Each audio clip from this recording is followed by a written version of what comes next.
Cześć, witam wszystkich fanów chłodzenia i wyciszania. Dzisiaj zapraszam na prezentację, montaż oraz testy na żywo Thermaltake Frio Extreme Silence 14 Dual.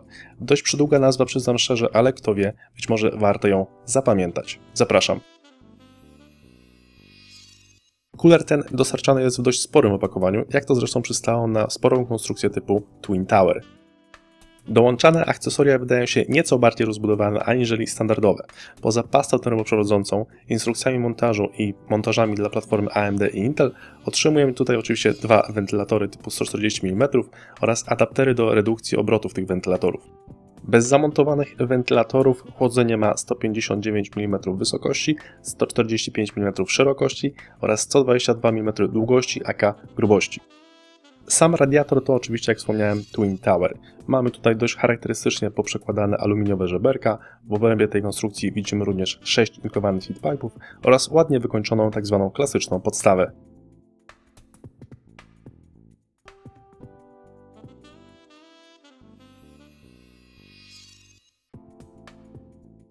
Przed zamocowaniem tego coolera CPU sugeruję szczegółowo zapoznać się z instrukcją montażu tegoż coolera.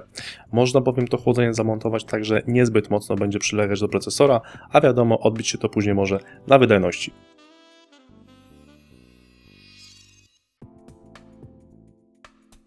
Warto również klipy mocujące wentylatory zamontować, zanim przyłożymy chłodzenie do procesora. No, chyba że ktoś lubi mocno porysowany radiator.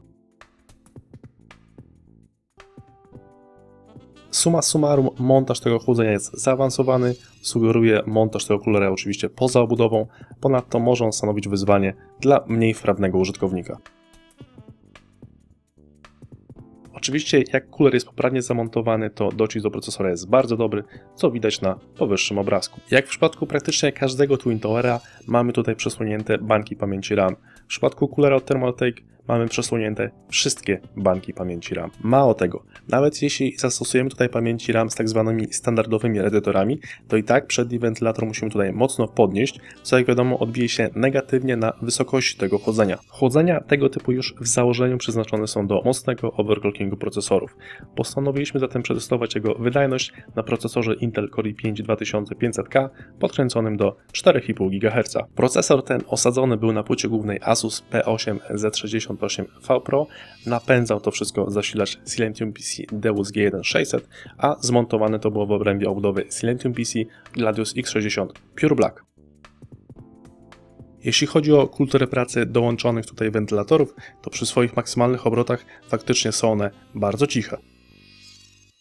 Jeśli już chodzi o wydajność, to w temperaturze otoczenia rzędu 26 stopni Celsjusza cooler ten wypada naprawdę bardzo dobrze. Temperatura najcieplejszego rdzenia dobiła tutaj do 75 stopni Celsjusza. Thermaltake Frio Extreme Silence 14 Dual oferuje zatem bardzo wysoką wydajność oraz bardzo dobrą kulturę pracy dołączanych wentylatorów. Niestety nie obyło się tutaj bez kilku tzw. zgrzytów. Przede wszystkim ostatecznie, czyli w tym przypadku po zamontowaniu wentylatorów, cooler ten jest dużo wyższy, aniżeli mogłoby to wynikać z konstrukcji radiatora. Sam montaż wentylatorów nie należy tutaj do najprzyjemniejszych, a ponadto w przypadku tego Twin Towera mamy tutaj przesłonięte wszystkie banki pamięci RAM.